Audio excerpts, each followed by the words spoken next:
Pledge allegiance to the flag of the United States of America and to the republic for which it stands, one nation, under God, indivisible, with liberty and justice for all.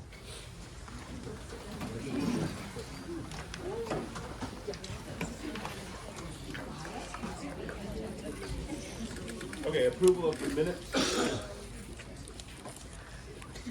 move that we approve the minutes as presented. I'll second. Questions?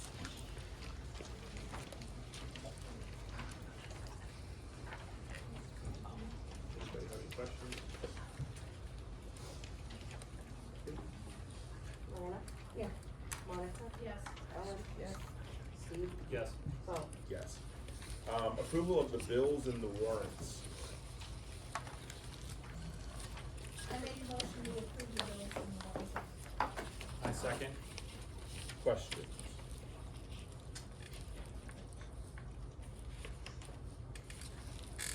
Go ahead, Erica. I just was noticing that we paid Montana Digital Academy, and I was wondering how many courses that covered. Okay. I'll have to tell and get back to you. No problem.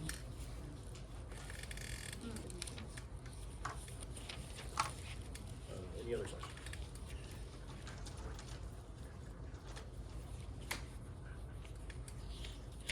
Okay.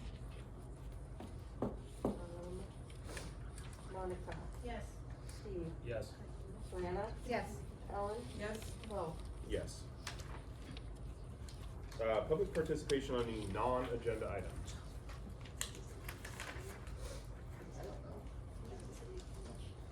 Me? Yeah, go ahead. Yeah, Stand up. Okay, bear with me. Hi, everybody. I'm Danielle. Let me know if I'm saying something wrong, whatever. I'm a parent to two of our kids here. I got a first grader and a fourth grader. I'm going to just read this because I will go off topic. I will meander, okay? So yeah, I have two kids in the school. I'm a substitute teacher here, from kindergartners all the way up to the big kids, seniors. And I appreciate all you guys being on the board. It's not a job I would envy. Sorry, whatever, you're doing great. I know you guys went through all the hassle to get voted for, top notch. So as a mom, I have concerns. Last month, the meeting, there was talk about open communication. We have teachers who have not been guaranteed a contract, which that would be an extremely difficult position to be put in. So my question is, has anything from the last board meeting been addressed, been taken care of? Well, honestly, if that was taken care of, this probably wouldn't be happening. But, see, I'm already going off. Whew. We're talking about communication and everything, and it's been great to be a part of this community here. Oh my gosh, I just totally lost my whole spot. So yeah, could you imagine being one of our teachers and you're not guaranteed your job next year? You come to this great little town, you are told you're doing a great job, you are doing amazing at your work, your students love you, but we cannot guarantee you a job yet. Superintendent's contract is apparently supposed to be finalized by January, and I don't have any say in any of that whatsoever, but then the rest of the budget can be planned out of that, is from what I understand. Is that correct? Am I allowed to ask? Is that correct? That's correct? We can't answer questions. Okay, see that, okay, see, this is my first one, that's why, okay, thank you. So then, it's very hard to go on and plan anything else if step one is not done. So we're in the middle of March, correct? Sorry, that's another question. We're in the middle of March, and yet we have no answers from something that should have been taken care of in January. It would be scary to not know, as a parent, if next year we have one teacher or two teachers. Are we going to shove 25 to 30 kids in one class and somebody gets left behind, somebody struggles? Our budget is based off enrollment, and there's the opportunity here for a lot of parents to then consider pulling their child if there is only one teacher, which would just make this a worse budget every single year. There's online programs, there's a great co-op here. you know, they're willing to help you, guide you, and I only know that because 2020 I looked into homeschool as well. But, and that's also that's a big ask to ask a teacher to go deal with 28, 30 first graders. I don't know if you know them. I do. One of them is mine. It's a lot. It's a lot. There was somebody, and I didn't catch her name, that talked last month about breach of contract, failure for certifications and whatnot. So that's kind of nerve-wracking. I don't have to worry about a kid graduating yet, but seniors this year, are they qualified for, because our school is or is not accredited in the correct ways? That was one thing that somebody had brought up last time, and I was curious if that was ever addressed as well. So that's kind of all of that. I feel for the teachers who are on the chopping block, who have not been guaranteed a job, because this world is chaos right now. Breakfast in the classroom, that's a whole different thing. I see this because I'm not just a parent who got the email or the text that said, hey, school breakfast is no longer in the cafeteria. I also see it because I work here. I'm roaming these hallways, I see it, I see the impact it does have on the classroom. These teachers are doing an amazing job with what they can, but they're losing 20, 25 minutes in the morning because, have you peeled an orange for a kindergartner, for a second grader? It's not pretty, it's not good, it's a chaotic mess, but I'm glad they have that opportunity to have a breakfast. It's just, you know, that's another 20 minutes out of these teachers who then somebody's gonna come and say, why didn't we learn this? Well, they are doing an amazing job and they are trying very, very hard. Oh, yeah, so then the whole breakfast and lunch program was, as parents, again, we got sent out an email that said everybody gets free breakfast, everybody gets free lunch. It's not just if you're qualified, you know, low income and qualified for it. And then I don't know if maybe some paperwork didn't get filled out, if all the T's didn't get crossed, all the I's didn't get dotted, whatever it was. But then there's also a rumor that it is not just, it is because that paperwork didn't get turned in or that paperwork didn't get finished, filed correctly, whatever, that the breakfast and lunch program is not actually free. But since we already stated it that it was, we had to honor it type of situation. Does that make sense? Do my words make sense? Can't answer that either? Okay. That's okay. Roll back the tape. Writing notes. So then the other thing was, but then we're told that, hey, it looks better if we sit down and have all these kids eating, because a lot of kids, they have breakfast at home, so they're not gonna go into and be on the food program for a free breakfast at school, but in the classroom, hey, you've got a muffin, I'm gonna have a muffin too. So then it looks better on the paper to get more check marks if that's grant related as well. So then as parents and people who work here, we're getting told two separate stories. So that's where that open communication, which one's the truth, which one are we supposed to be believing, which maybe one's just a different interpretation of it. So our budget is the huge issue, and my question is, I love soccer. I've been coaching it for the littles for however many years. We brought in yet another sport, but we can't do anything like fundraising for these sports, or we haven't done anything such as fundraising for these sports to continue to bring in other money if our budget is our biggest problem. Is there anything us as a community can do to bring on and help relieve that stress on the budget, I guess is a way to say it. Really the burden is the word I used in here. See, I should have read it. But yeah, that's about all I got. Was that enough? Was that enough?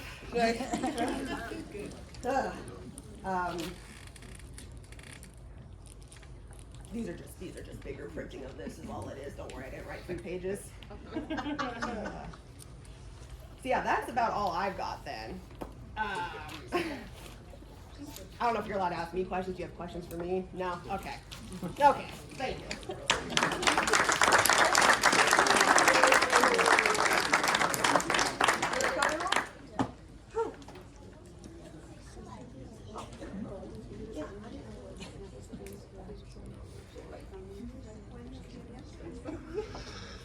I have just one question about the breakfast in the classroom. Sure.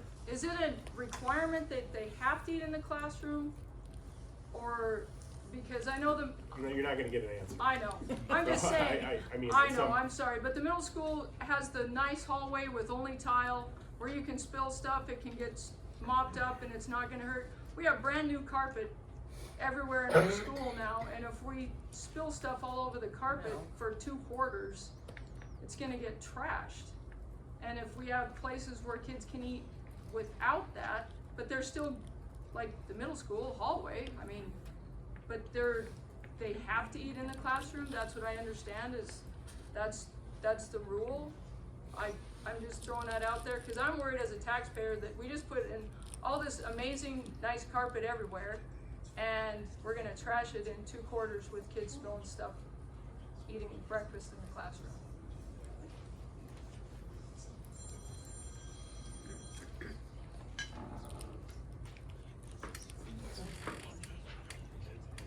No, it wasn't me. We'll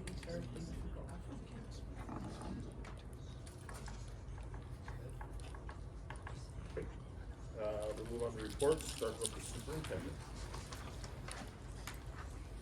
Okay, good evening. On March 4th and 5th, I hope many of you heard about it. There was a presentation from a JCK Foundation which dealt with the topic of mental health. The presentation was for our students in grades 7 to 12. They included personal storytelling, information on the commonality of mental illness, and small group discussions on mental health issues. One of the biggest goals was to help improve student attitudes toward help-seeking behaviors and mental health awareness.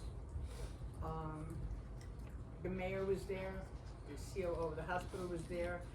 Many of the teachers and the staff gave favorable comments about it. They thought that it was well received. The students were enthusiastic about it. I also received a comment from a parent whose child said, and I quote, "This program, my son came home and was eager to talk about the assembly today. He enjoyed getting to visit with the guys who put it on. He thought it was great." So this program was a result of a grant I wrote to OPI because I had been pressuring them and saying that they're neglecting our schools, our rural schools, and they're not giving good mental health programs. So we got this, and I would really like, someone had said, "Hey, can we have it for the teachers?" So I called them and asked that, but I was told that the grant closed in September, but I could try again. So I will try again if all works out, and I will try to see if we can get that for the teachers, because I think it's valuable information. Along with that, I had been focusing on Western Montana Mental Health Services for the last 3 or 4 years. The school has not had the services of a counselor that they had been promised. It was part of the agreement, and we haven't had that. And Mrs. Sneed does a great job in helping, but she has a lot of work to do in that area. So I was very persistent. I called every week or every other week, and finally, about 3 weeks ago, I was asked to interview a counselor with the head of the program from OPI, and it's called Project Aware, I believe. And no, I'm sorry, this is Western Montana. So Western Montana, it was a great individual. We offered the position, they offered the position to her. She accepted it, and hopefully by the week of the 24th, we'll be able to have a counselor on site to help our students and help our parents. And it'll be at first part-time, because we're gonna share it with Thompson Falls until they get a full-time. But she has expressed a desire to work here full-time. So that would be something really good in that area. On Thursday, March 20th, from 1 to 3, we have the children changed the name. It's called Forever Young Dance for folks who are 55 and older. It'll be in the gym. If you need a pass because you're too young, we can arrange that. But if you can come to the high school gym from 1 to 3, the National Honor Society, the Student Council, and their advisors have worked very hard in putting that together and sharing some time and music and refreshments. And it'll be a fun time, I'm sure. 22nd from 10 to 1, we have the health fair in the high school gym. In the little gym, and that is help. We're in partnership with the hospital and Clark Fork Enrichment Corporation, who gave us a grant to work on some of the things that we need to do that. We have about 22 different presentations, many from the hospital. I have been asked to look for one on gun safety. I spoke with Ethan Harvey, who I had reached out to do something. He's booked that day, but he was gonna see if he could send somebody else to talk about that. And Mrs. Brown helped me, I track him down and know who to call. So, that was something that we worked on for that. We had a second meeting of the Threat Assessment Awareness Committee. The school team, it's looking closely at various templates to use. And this is a result of the training that Tyrell Allen, Officer Geenan, Dr. Fettinger, and myself went to Missoula a couple of months ago. We should be having these meetings once a month, so we've been doing that, and teachers are on this committee, and they're looking at templates to use. So how can we identify kids in risk so that we can get the best guidance for them and help them get the services they need? So this group meets monthly. On Monday the 10th, we talked about, as I was already mentioned, breakfast in the classroom, our accreditation report, and the civil rights data collection report that was due. One was due the end of February. It was put in, that was accreditation, that was served a week before its due date. That's in and that's been accepted, as has the civil rights data, even though they gave us, everybody got an extension. It was March 7th. We had it in about the 6th. It was due April. They've extended the deadline, but we are in compliance with all of those deadlines. Responding to a suggestion Mr. Baker made at the last meeting when he talked about Harmony Educational Services, I contacted them and they will send a representative. They're coming in Wednesday to meet with the guidance counselor, the high school principal, and myself to see exactly what that program's about. And that, I believe, is from one of the other schools. And I met with that superintendent when I was in Missoula. So we're trying to move ahead on that, and I'll let you know the next meeting what the outcome was for that study. That was on Harmony offering alternatives. Thank you. Mr. Mayor. You guys should have the enrollment numbers for the month of March in your packets. I actually don't have one in front of me, so if you have questions, I may have to come over and look over your shoulders, but looks like numbers were somewhat similar to what they were last month. And if you have other questions, I'll be glad to answer them. The elementary newsletter went out this month. One of the things I just want to highlight is we did have some winners again with the Elks Essay Contest. We had 4 winners in our school highlighted in the newsletter. Really cool because, well, for them it's really cool also because they make money. So they get a check between $100, $75, and $50 between first, second, and third, which is really cool and really fun to hand out to our students. So our teachers are always great about participating in it, and every year we have a lot of students that get selected, and so I love going and finding them and handing them their checks and calling their parents. So nice job to those 4 students. We finished up I Love to Read, and our 1st grade class won the K through 2 competition, and our 5th grade class won the 3 through 6 competition this last month, and I believe they will both be being treated to an ice cream party. I think the 1st grade, I don't want to let the cat out of the bag early, but I think it's next Wednesday. If Mrs. Cole or Mrs. Leeper is here, now you know it's next Wednesday. But that's the plan, and those guys did a great job getting their reading points and reading a lot of hours and a lot of books, so nice job to those guys. The quarter ends this Thursday, so the end of the 3rd quarter is Thursday. Grades should go out next week sometime in the elementary. And with the quarter ending, the beginning of next week we'll start the spring session of the MAST testing, which I've mentioned that a few times over the school year, but that is the new state required testing. There's a fall window, there's a winter window, and there's a spring window. And we'll be entering the spring window on Monday. It's about 20 school days where we have to test all of our students in math and reading. So that is a little different, but it's been going pretty smoothly.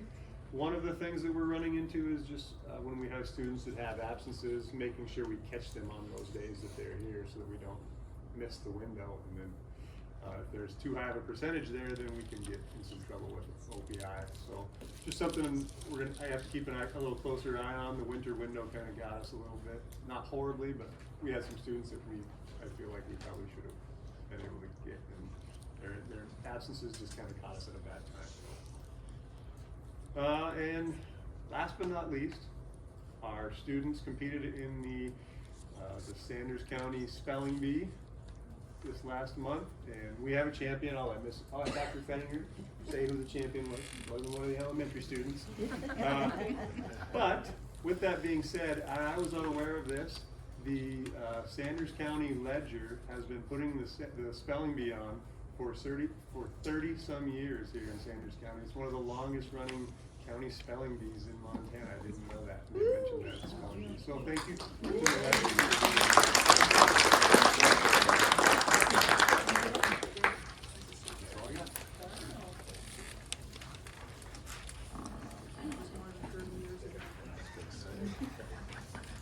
Thank you. By the time it's my turn, Dr. Walsh and Mr. Meredith has pretty much covered everything. But to piggyback what Mr. Meredith said about the mass testing, so far the 7th and 8th graders have had over 13 tests with this new mass system. And it sounds like a lot, but luckily they're short and pretty easy to administer. It'll be interesting this next year to see the results of those short tests. But last year was a pilot year and Plains wasn't a pilot school, so our data will be original raw data next year to see how we compare to other schools, which will be interesting.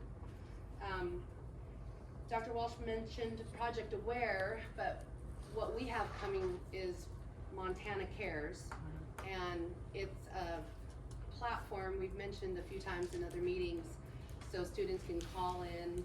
They have materials available for students, for parents, for families. We're going to be pushing that out on Monday, the 24th.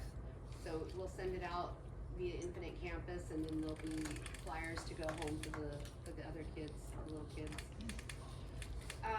The midterms that are coming out, actually not midterms, quarter grades for the junior high and high school are digital. We're not sending home paper copies. So anybody with an Infinite Campus login can go in and they can look at their child's or their student's grades. What So about the that's parents that what don't? If you don't and you want one, then let me know, we can hook you up. We could find a printed I copy don't. for you too. I never do because I don't have to worry about her. So. Well, we can get you a copy if you want. Thanks. On March 25th, the juniors will be taking the ACT. That's a required test for juniors. They took the ASVAB last week, and this next week they'll be taking the ACT. Prom is on Friday, so it'll be from 8 to 12, and then something I think is so fantastic about Plains is that they have breakfast afterwards. So all the kids that go to prom, if they want to go to Church on the Move afterwards, can go out to breakfast, which I think is a great idea. It's a tradition here, but I just found out about it. It's awesome. What? Spelling Bee champion. Talon Ferlin is our Sanders County champion, and so this weekend they're going down to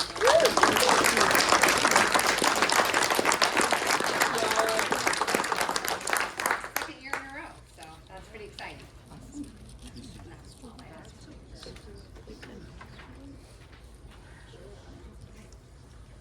Okay, having no unfinished business, we'll move on to new business. We'll move on to personnel.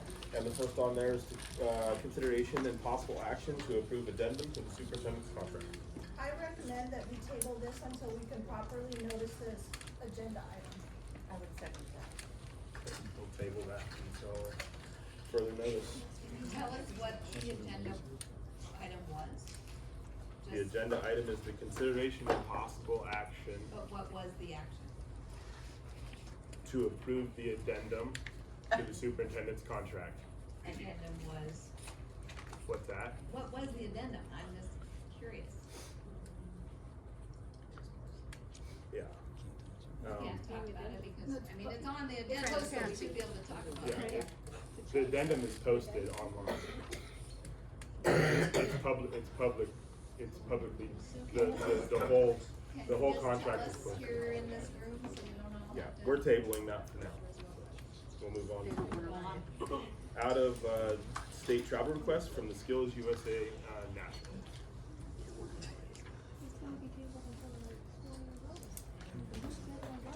Yeah, if you'd like to. We're going to the state next week, and last year we had to wait until after, if they placed first in state, they had an opportunity to go to nationals, which is in Atlanta. Last year we had to wait until after the next board meeting before we could buy tickets, which cost, Atlanta, which cost us about $200 or $300 more by waiting. So the idea is get the approval, so if we know we're going, we can get the tickets booked as soon as possible, so that we save some money for the district. And that's all. Yep. Thank you. I move that we approve the out-of-state travel request for Skills USA Nationals. I'll second. Any other questions on the out-of-state travel request? Yeah. How did you do on your fundraising when you held down the first pavilion? I think it's, I don't think we have the full numbers back, but I think we grossed like about 12,000.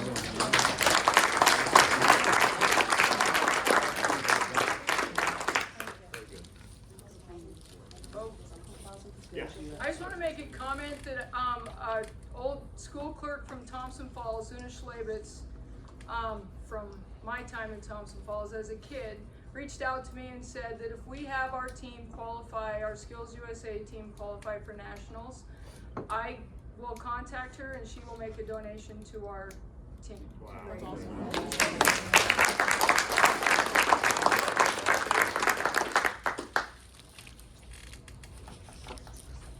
Okay. Any other questions, concerns? Okay. Alana, Yes. Monica, Yes. Ellen, Yes. Steve, Yes. Bo. Yes. 2025-2026 estimated permissive levy increase resolution adoption. Okay, you might just mention a little bit about it real quick. Yeah, so, every year, we have certain budgeted funds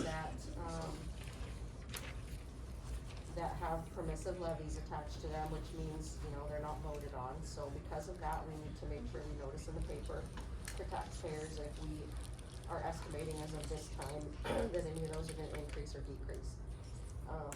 There were some increases this year, mostly in the transportation and tuition fund. Total of about, and this is, again, just estimating what we know right now, which is, we have a lot of things that we don't know yet, but, about $74,000, which is about 7 mills, yeah. And that was a change, 7 mills is a change from 4 mills, Previous, right? No, total, okay. 4.63. Yeah. 4.613. We don't know what the change is from last year. This is the change. Oh, that is the change. Yeah. Based on what we would know right now, and this doesn't, we won't adopt budgets till August, and that's what ties us into our amounts, this is just a preliminary estimate.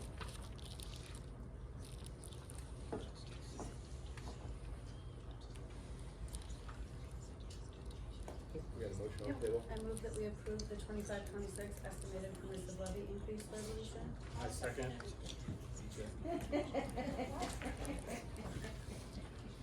Any other questions or concerns with that? Okay. Alright, Lana, Yes. Steve, Yes. Ellen, Yes? Monica, Bo. Yes. Okay, that will adjourn our meeting at 7:29.